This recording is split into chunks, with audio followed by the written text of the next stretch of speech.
রাজের মা মানে আমার যে শাশুড়ি আম্মাকে আমি বলতে চাই, আপনি তো জানেন যে আমার মা নাই। আমার আম্মা আমাকে 3 বছর বয়সে রেখে মারা গেছে। আমি কিন্তু একটা মেয়ে, আমার কোনো ভাই বোনও নাই। আমি আপনাকে মাই মনে করি। এটা কিন্তু আপনি আপনি বিশ্বাস করেন বা না করেন, আপনার ছেলে জানে। রাজা আমাকে একটা প্রশ্ন করছিল যে বিয়ে করলে আমার মা তো তোমার শাশুড়ি হবে। তখন আমি রাজকে বলছি যে না, তোমার মা আমার মা হবে, তোমার মা আমার শাশুড়ি হবে না।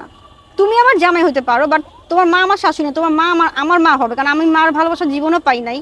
তো আমি তোমার মাকে মাই মনে করব।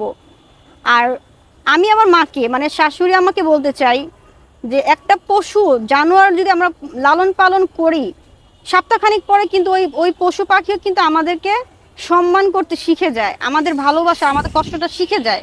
তো আপনি তো একটা নারী, আপনি একটা মা, আপনি একটা মানুষ। তো আপনার ভেতরে যদি মনুষ্যত্ব বলে কিছু থেকে থাকে, আপনার ভেতরে যদি নারীত্ব থেকে থাকে, একটা নারীর জায়গা থেকে আপনি একবার চিন্তা করে দেখবেন যে আপনার ছেলে আমার সাথে কি কি করেছে। আপনার ছেলে না ছেলে আমি কখনো আপনার ছেলে লাইফে আসতে পারতাম না। এখন আপনার ছেলে আমার লাইফে আসছে, আমি তার লাইফে গেছি।